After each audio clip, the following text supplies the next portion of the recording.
Salam, selamat pagi Bapak Ibu Saudara yang dikasihi Tuhan. Hari ini Rabu tanggal 1 Maret 2023. Program Gemar Gerakan Membaca Alkitab Rutin GSJA Peniel Surabaya dan GSJA Anugerah Cabang Kemendung. Hari ini saya belajar dari bacaan surat Roma pasal 2 ayat 1-16. Roma pasal 2 ayat 1-16 menyatakan demikian. Saya bacakan. Hukuman Allah atas semua orang. Karena itu, hai manusia, siapapun juga engkau yang menghakimi orang lain, engkau sendiri tidak bebas dari salah. Sebab dalam menghakimi orang lain, engkau menghakimi dirimu sendiri, karena engkau yang menghakimi orang lain melakukan hal-hal yang sama. Tetapi kita tahu bahwa hukuman Allah berlangsung secara jujur atas mereka yang berbuat demikian. Dan engkau, hai manusia, engkau yang menghakimi mereka yang berbuat demikian, sedangkan engkau sendiri melakukannya juga. Adakah engkau sangka bahwa engkau akan luput dari hukuman Allah? Maukah engkau menganggap sepi kekayaan kemurahannya, kesabarannya, kelapangan hatinya? Tidakkah engkau tahu bahwa maksud kemurahan Allah ialah menuntun engkau kepada pertobatan? Tetapi oleh kekerasan hatimu yang tidak mau bertobat, engkau menimbun murka atas dirimu sendiri pada hari waktu mana murka dan hukuman Allah yang adil akan dinyatakan. Ayat 6, Ia akan membalas setiap orang menurut perbuatannya, yaitu hidup kekal kepada mereka yang dengan tekun berbuat baik, mencari kemuliaan, kehormatan, dan ketidakbinasaan.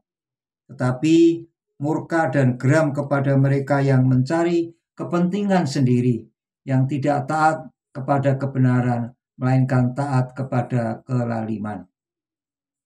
Ayat 9, penderitaan dan kesesakan akan menimpa setiap orang yang hidup yang berbuat jahat.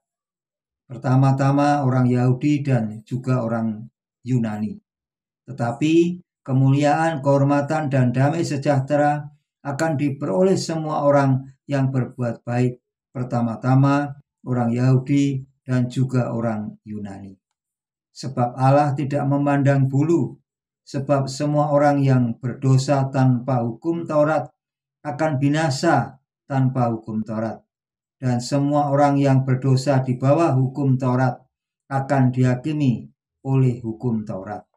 Ayat 13, karena bukanlah orang yang mendengar hukum Taurat yang benar di hadapan Allah, tetapi orang yang melakukan hukum Tauratlah yang akan dibenarkan.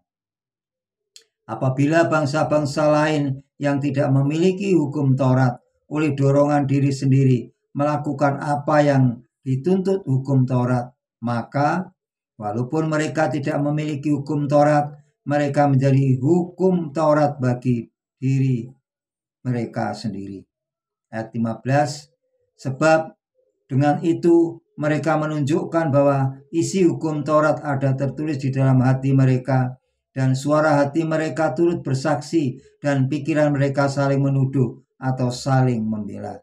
Ayat 16, hal itu akan nampak pada hari bila mana Allah sesuai dengan Injil yang kuberitakan akan menghakimi segala sesuatu yang tersembunyi dalam hati manusia oleh Kristus Yesus. Demikian pembacaan Alkitab. Terpujilah Kristus. Haleluya. Bapak Ibu Saudara yang dikasihi Tuhan, penghakiman Allah bersifat adil. Orang yang mengeraskan hati tidak mau bertobat akan binasa oleh murka Allah. Ayat 5 dan 8.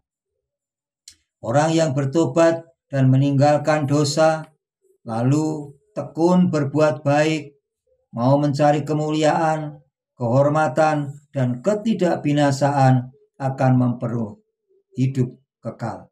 Ayat yang ke-7. Tekun berbuat baik berarti hidup berpusatkan pada Allah. Mencari kemuliaan berarti menjaga kesucian yang sudah dianugerahkan Allah kepada kita. Dengan kata lain, menjauhi kejahatan. Mencari kehormatan artinya, Bapak Ibu Saudara yang dikasihi Tuhan, hidup berkenan kepadanya. Mencari ketidakbinasaan artinya fokus pada hal-hal yang bernilai kekekalan. Mencari hal-hal tersebut bukan dimengerti sebagai usaha untuk memperoleh keselamatan, melainkan sebagai tanda seseorang sudah di dalam kebenaran dan dimerdekakan dari dosa. Bapak Ibu Saudara yang dikasihi Tuhan, penghakiman Allah tidak membeda-bedakan. Seseorang dihukum bukan berdasarkan status keyahudiannya, memiliki Taurat atau tidak, tetapi berdasarkan disposisi hatinya di hadapan Allah. Ayat 12-15. Allah mengetahui isi hati manusia. Apakah terbuka kepada Kristus atau mengeraskan hati untuk menolaknya? Ayat yang ke-16. Untuk itu, jangan terkecoh dengan penampilan kesalehan yang palsu. Bukti kita sudah memiliki kebenaran adalah hidup dalam kebenaran, peka terhadap dosa, dan tidak menghakimi orang lain. Sebab hukuman Allah mulai dari diri kita. Tuhan Yesus bersabda di dalam Injil Matius pasal yang ke-7 ayat 1 dan 2 menyatakan demikian. Jangan kamu menghakimi supaya kamu tidak dihakimi. Karena dengan penghakiman yang kamu pakai untuk menghakimi, kamu akan dihakimi. Dan ukuran yang kamu pakai untuk mengukur akan diukurkan kepadamu. Bapak Ibu Saudara yang dikasihi Tuhan, kebanyakan orang cenderung memperhatikan dan menghakimi kesalahan sesamanya daripada dirinya sendiri. Orang Yahudi dahulu, demikian pun orang Kristen masa kini sekarang, sering menganggap diri lebih baik dan lebih benar dari orang kafir, karena mereka memiliki dan mengetahui hukum-hukum Tuhan. Paulus dengan tegas menegur sikap munafik seperti itu. Ayat yang pertama. Bapak Ibu Saudara yang dikasihi Tuhan, Tuhan Allah tidak kompromi dengan dosa dan kejahatan. Orang yang terus berkeras hati, siapa dan apa status mereka, dosa sedang menimbun murka Allah. Tetapi yang berbuat baik akan beroleh kemuliaan, kehormatan, dan damai sejahtera. Ayat 5 dan 10. Bapak Ibu Saudara yang dikasihi Tuhan, masa kesabaran Allah. Kalau sekarang Allah belum bertindak, bukan berarti ia tidak berdaya. Allah bermurah hati dan sabar karena ingin memberi kesempatan bagi manusia untuk bertobat dan beroleh pengampunannya. Tetapi kesempatan itu janganlah dipakai untuk menabung murka Allah yang pada saatnya akan menimpa kita dengan dahsyat. Di saat penghakiman tidak seorang pun bebas.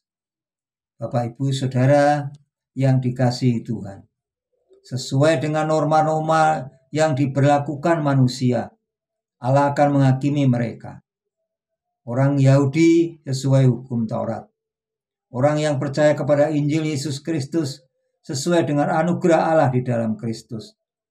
Dan orang yang tidak mengenal Allah akan dihakimi seturut hati nurani mereka. Bapak Ibu Saudara yang dikasihi Tuhan, demikianlah perenungan hari ini, dan selidikilah hati kami dalam-dalam ya Tuhan, dan masuklah kuasa Injil-Mu untuk memperbaharui hidup kami seutuhnya, agar kami menjadi saksi-saksi Injil Yesus Kristus yang taat dan setia. Amin. Mari kita berdoa.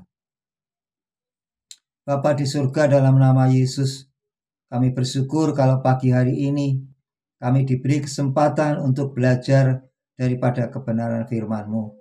Biarlah firman-Mu menuntun, menerangi jalan hidup kami hari ini, aktivitas kami hari ini, dalam segala tempat bidang yang Tuhan percayakan kami kerjakan hari ini.